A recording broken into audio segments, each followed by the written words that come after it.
In the words of Aerosmith, living on the edge. That's exactly what Oklahoma's done the last two ball games, and they seem to enjoy it. They come out victorious.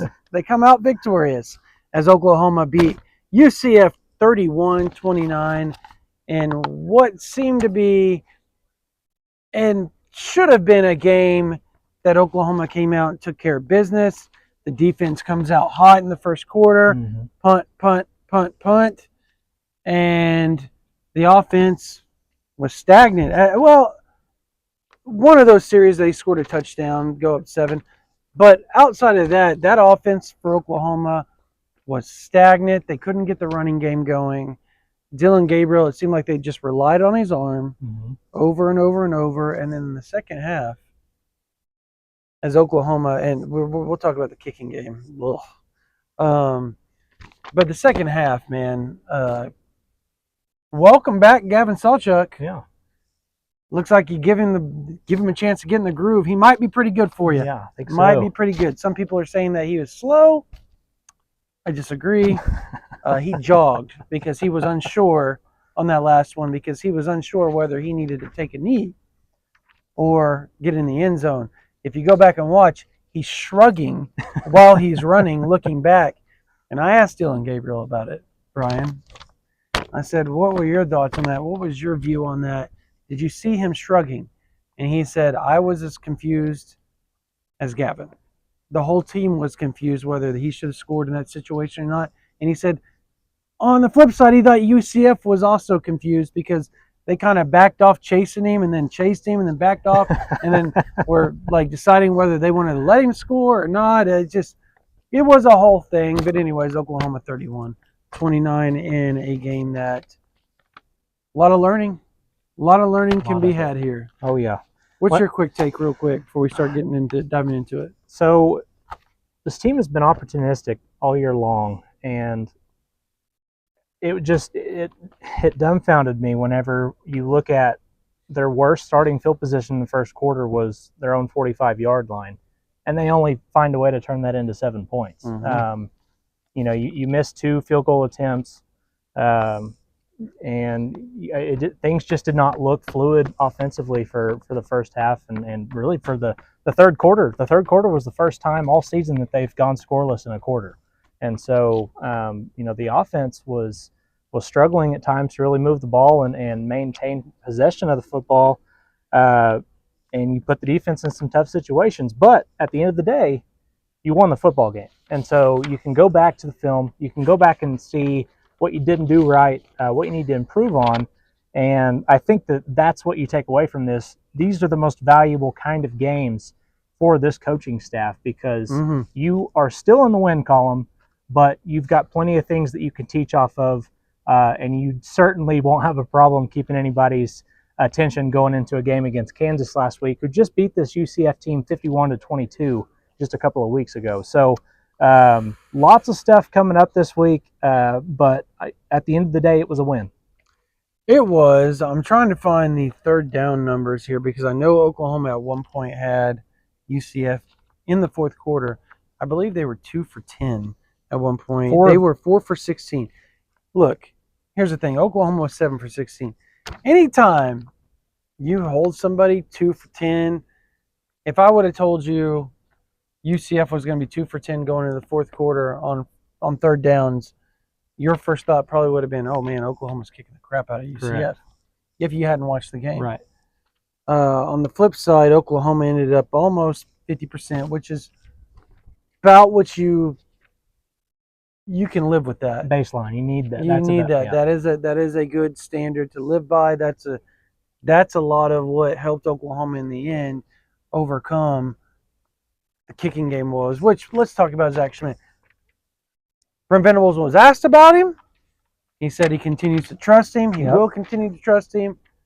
I know Oklahoma fans, I know the media alike, we're all questioning that right now. And it's nothing against Zach Schmidt. It's just he's been inconsistent. He was inconsistent against Texas, almost cost him the game. Yep. He was inconsistent today.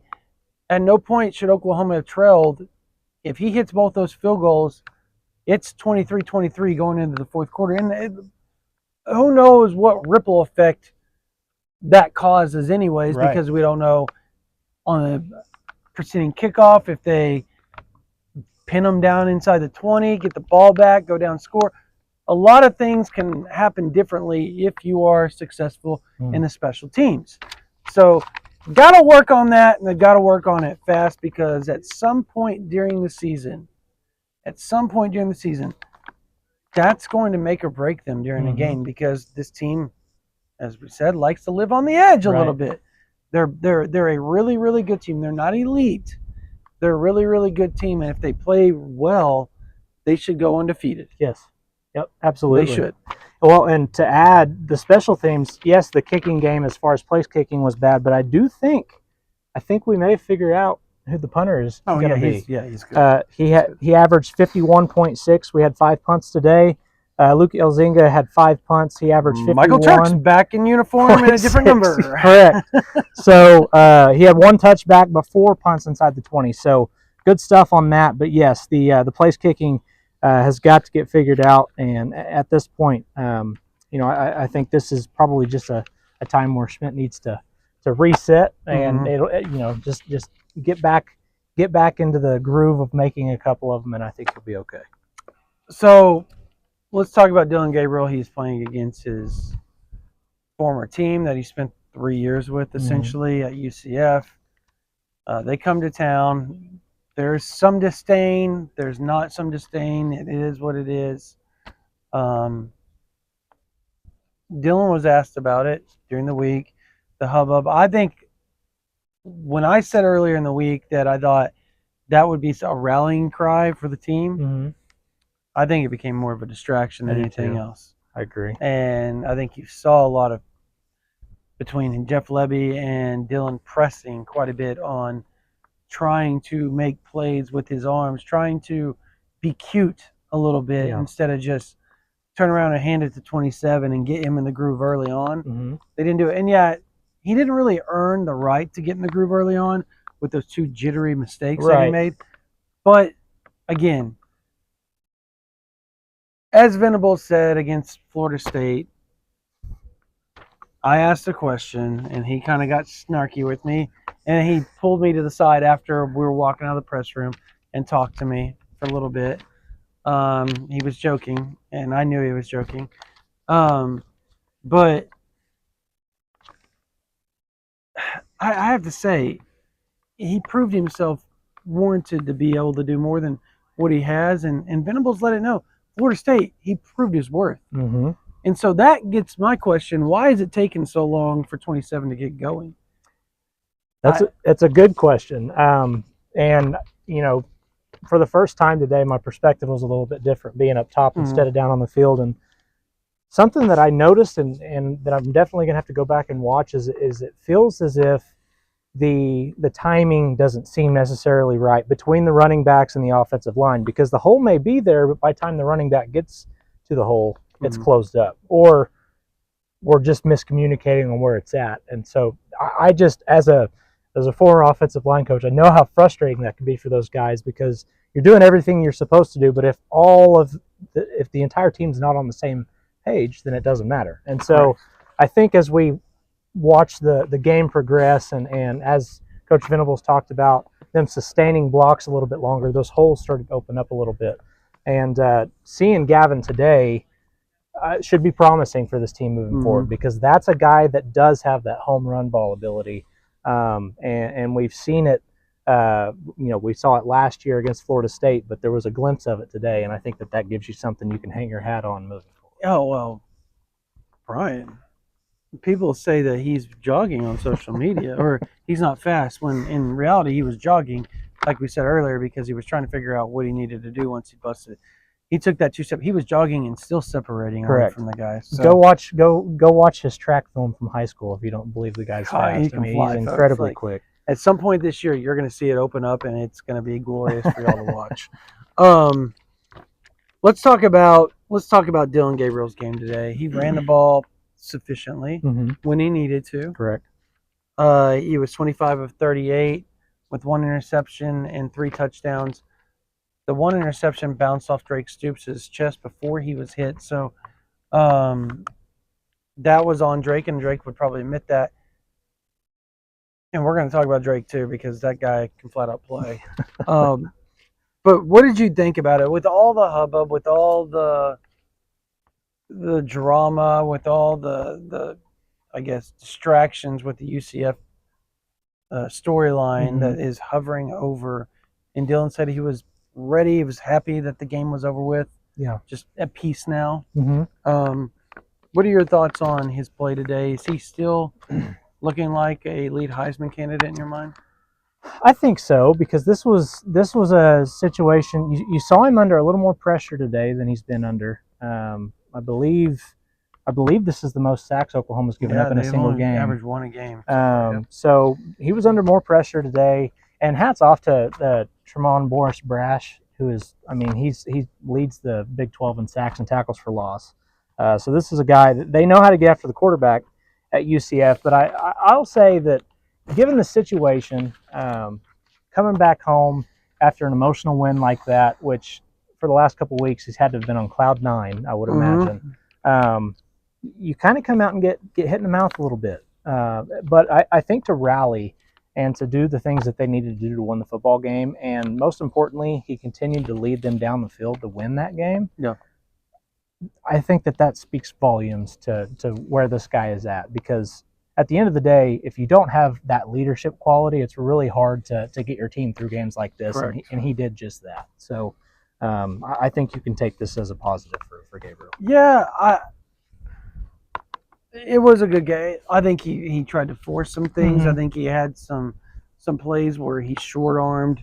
Yes, but it was sure. because he was getting hurried and rushed, obviously. So that this might have been the worst pass blocking game for Oklahoma this season, and that's saying something because of what happened against Texas. And their defensive line is phenomenal, and OU did their job against him. The guard situation is it's a problem. Yeah, it's a problem. See, there's the problems that Oklahoma has are fixable, but the problem is right now, and they're problems that could rear their heads at an inopportune time and really cost them. Guard being just that. Lebby was asked about that and who he thinks is going to be. He said we have to go back and watch the film. They don't want to give anything away. Well, I get it, but I'll tell you all this: if it's not, you have three options, and these three options are your best options. Period. No ifs, ands, about. Caden Green needs to be one of your guards, whether right or left, doesn't matter. Yep. And then you can rotate in Schaefer and Bird on the other. But Caden Green needs to be one and needs to stay out there, not be subbed in. Stay out there with Rames, stay out there with Rouse, stay out there with Tyler Guyton. And if those four are your guys and you're rotating one, you're good. You're good as long as they stay healthy at that point. And I do want to give props to Matwire, by the way. For jogging out there. For dressing out after a dislocated ankle last 2 weeks ago. The dude was on field goal. Props. You're tough. That's props.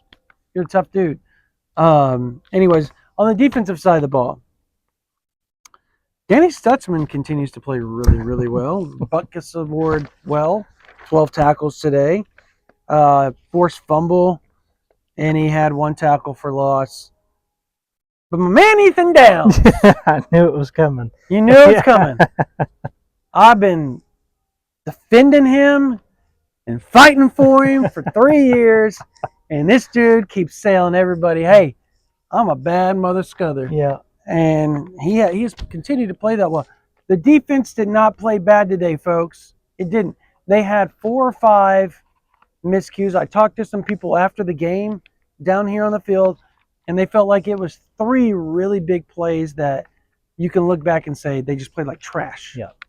Outside of that, you have to give credit where credit's due, because this UCF offense with John Rice Plumlee back at quarterback, and I'm going to let you talk here for a second about all that and why that's big for UCF moving forward, and why Oklahoma is the first team to get their best shot because of that, and him being back from injury. Well, so if you look back to the first game that he started and was fully healthy against Kent State, it was 56-6 was the final there. But what the difference is, what people don't realize is the fluidity with which John Rice Plumlee runs the RPO game and the read option game that they use, it's so much more fluid when he's in there, and it looks right. The timing is right, and then obviously the threat that he shows when you've got two guys from Oklahoma making sure that he's not getting out of contain and he leaves somebody wide open for a touchdown down the edge. It makes a huge difference when you've got your leader back, and so I think with what he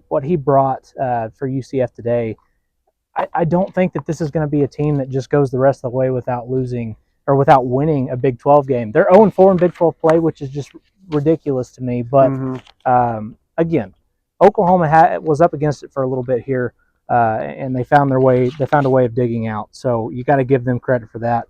Ethan Downs is who you want to bring up, and this isn't a guy that's going to be my defensive player of the game, but Trace Ford needs to be talked about.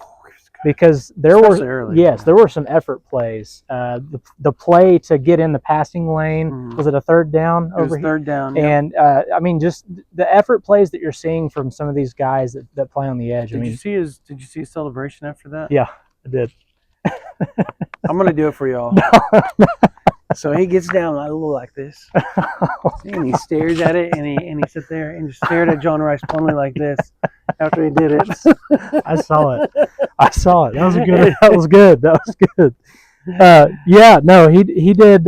He had a really good game, and again, he shows 2 tackles for loss, 2 PBUs. Those are the little plays that make a difference in the game. And then you could really tell when Peyton Bowen wasn't in there. And then as soon as he got back in the game, he runs onto the field, and I thought he broke John Rice Plumlee's ribs whenever he made that sack on third down. Absolutely came free. It was nasty. So in the press box, you're not really allowed to say or whatever.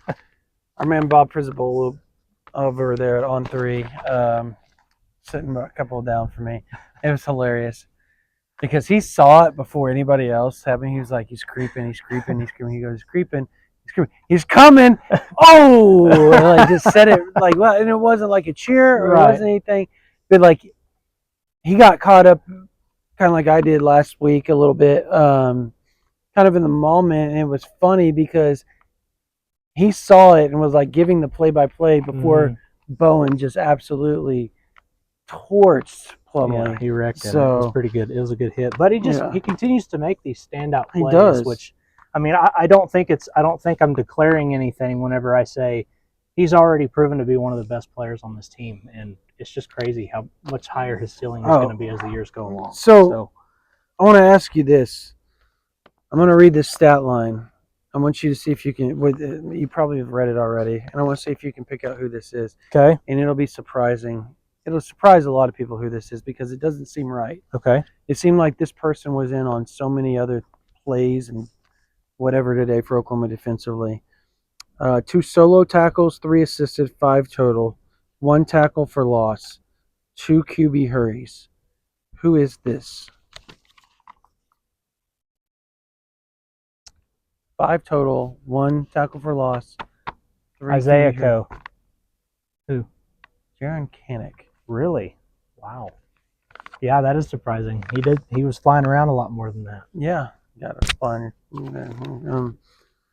Yeah, that shocked me when I read that stat line. I was like, dude, because it felt like you kept hearing Kanik's name. Correct. More and more, and it may be because he was part of moving and causing the chaos that ensued with Stutzman getting the tackles, with McCullough getting the tackles, even Key Lawrence getting the tackles, because those were your top 3. And Ethan Downs was number 4 with 6 tackles, sack, obviously tackle for loss, and 3 QB hurries. The man played on a mission. He played so hard today, folks, that he was asking to come out right here on, it was what you would call the minus side for Oklahoma defensively of the 50 on the 40. 3 consecutive plays asked to come out, and they told him to stay in there, and then he goes in and almost makes a sack on third down, and he is just drained. Like, he was so excited they went to punt that he was like, thank you, Lord, because it was one of those deals where he was just beat and gassed, totally gassed. All right. Any other takeaways from today? Drake Stoops. Yeah, we got to talk about him. What a bad dude, man. Yep. Well, his stat line today was, let me read it for you guys. Drake Stoops had 9 targets, connected on 7. He only had 60 receiving yards, but they all came in such critical. Like it seemed like anytime, and I asked Dylan Gabriel why it seems number 12 is always the last all season. You need a big third down play. Where's he going to look? Number 12. Yeah. Number 12. It was number 12 or number 5, and now it seems to be number 3. And he's kind of splitting between 3, 4, and 12. He said comfortability. He said we work, we're older, we train, we do all that type of stuff. We come run routes. We're always working. The younger guys are a little bit more, I guess, they work, but they're not as dialed in because they still got time. He essentially hinted at. So I thought that was interesting. Like they're like very, very close friends at this point. And I said, so is it more comfort than anything else? And he goes, yeah, it's more comfort. Just trust, comfort. He always just seems to find the opening. Yeah. And again, other people are probably open. It's comfort. Right. It is comfort. It's comfort. What is your takeaway of Drake Stoops? What makes him such a very valuable player for Oklahoma in such critical situations? Well, I think the maturity, not just being one of the older guys in the room, but he's seen so much football. Sometimes it's more difficult for Kill the fly. Sometimes it's more difficult for the younger guys to find the soft spot in the zone, just because finding that in the heat of the moment when your quarterback needs you, it just takes reps. And he's done this for years now, and we've seen him become better and better at it. And again, like you just said, with Andrew Anthony out, I think that you found Drake just kind of falls right into that security blanket underneath, which they needed. Another guy that I want to talk about is Nick Anderson. He has 14. Let me look here. How many catches? 16 catches 16 on catches, season, 8 of them for touchdowns. Yeah. Half the time he touches the football, he's in the end zone. So, will he maintain that? I mean, I hope so. That'd be fantastic. But you lead the Big 12 in touchdown receptions, and you show again that you're somebody that has to be respected going down the field. So you were looking for somebody to stretch the field. I think you've found somebody that can do it, even without having Andrew Anthony on the other side. He's your replacement. Exactly. He is your replacement. Yep. You're going to get some guys like Petaway are going to come in at some point. You're going to get LV Bunkley Shelton. You're going to get Jaden Gibson at some point. But for the most part, they're going to lean solely on Jalil Farouk, Drake Stoops, Austin Stogner, Nick Anderson, Gavin Freeman. And those are going to be your 5 guys that you see on the regular as far as who they're going to bring out for receivers. So, look, Oklahoma, they skated by the skin of their teeth today. I actually think they needed a game like this. Sure. Outside of Texas, because that game's always going to be like that. They needed something that really pressed them outside of Texas moving forward and made them realize that they're not invincible up until the Big 12 title game. And I think that's huge. I think this game was huge. The fact that you come out victorious was huge because now it's a win-win for Venables and that staff. They can chew their ass out. Right. They can make sure that you got business to handle. You screwed up here, and here. We're going to fix it. So many things that went wrong. So, I mean, it's a learning experience, but a winning one. And Venables was asked if last year's team would have won this game, and he said no. Oh, absolutely not. No. Yeah. I mean, the ability to overcome adversity is a staple with this team. Yep. Every time they've faced it this year to this point, they've found a way to rise above it. And so, like you said, I think this was a perfect reset game. It's a perfect time for this to happen because you're going to Lawrence. Almost get it. Almost, man. That sucker. I hit it. I just didn't hit it hard enough. We're going to Lawrence next week, and you can say this in the locker room. Look, we got a lot of stuff to work on, and I know that guys have been hearing for the last couple of weeks. just how good they are. Mhm. And I don't care how focused you are on the practice field. When you're seeing that stuff in the age that we're in, when social media is at fingertips, you see it. It's always right there. And so I think that something like this to happen, to have to really, what's the word? Strain. That's the Mhm. word that use it Coach all the Venables time, likes yeah. to use. Strain. You had to strain to win this football game, and I think that's more valuable than if you were to come out here and win the game, 55-17 or whatever. So to have to battle on your home field after a bye week, I think there's more to gain and to learn from that. And the other good thing is you come out healthy.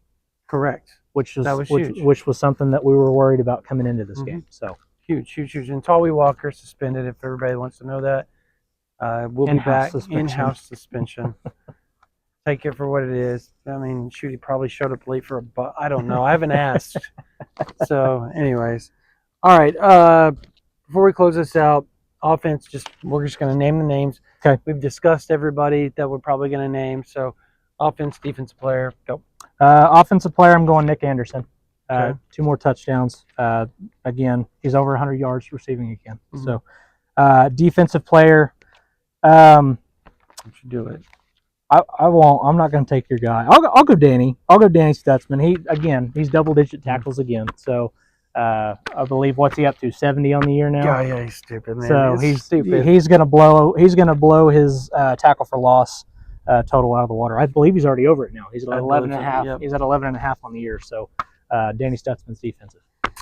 All right, defense. I'm going to say Ethan Downs. Duh. I mean, again, stat line. Let's go ahead and read this for y'all. You get a paper pop like Josh. There you go. All right, 6 tackles, 1 sack, 1 tackle for loss, 3 QB hurries. My man has been on a mission. Well, how many sacks is that on season 5? I believe so. Yep, he's top 5 in the Big 12. Wonder why he was Big 12 preseason defensive player, huh? Made the old first team or second team, huh? People didn't think he was very good, did they? And they left Danny Stutzman off there, too. And they left Danny Stutzman, which was stupid. Even after like 130 tackles as a junior, like I was like, what the hell am I doing? Whatever. We're having fun, folks. Offensive player, the easy answer would be Dylan Gabriel. Mm-hmm. Not going to do it. I'm going to go Gavin Sawchuk because my man came out here and closed it out for Oklahoma in the 4th quarter. When they needed somebody to lean on, they leaned on Drake Stoops, Dylan Gabriel, and Gavin Sawchuk. Yep. They came through big for Oklahoma on the offensive end. So I'm going to go ahead and name my man Gavin Sawchuk as my offensive guy. So Oklahoma won 31-29, stopping a 2-point conversion. Don't know what the hell that call was. I do know it was a double pass, but don't know why they used it. Well, they used it because of the earlier on a 4th down or 3rd down. They used one of their 2-point. Yes. They used one of their 2-point conversions earlier plays, so they had to revert deep into their vault for that one. But anyways, Oklahoma won 31-29 in a nail-biter in a game that, as our man Brian said here, Coach Clinton calls it a reset game. They needed it. They needed the wake-up call. Now let's see what they go do next week in Lawrence, Kansas. And what quarterback shows up is going to be very, very big. Same situation you're looking at here. Will it be Jalen? Is it going to be Jalen? It's going to be Jalen Daniels from Jalen Daniels. Yep. No Bean. No Bean. The Bean will not be flicking the ball around the field. I knew it. I knew it. They will not be doing so. All right. That's it. 31-29. Oklahoma wins. They are 7-0. We'll see where they are ranked on Sunday. They have beaten their win total from last season. Yeah. They are now high. They're officially in 7 games. Yeah, all correct. 7 games. There you go. All right. That's going to do it for my man Bryan Clinton. My name is Brandon Drumm. You guys have a blessed day. We'll see you on the podcast.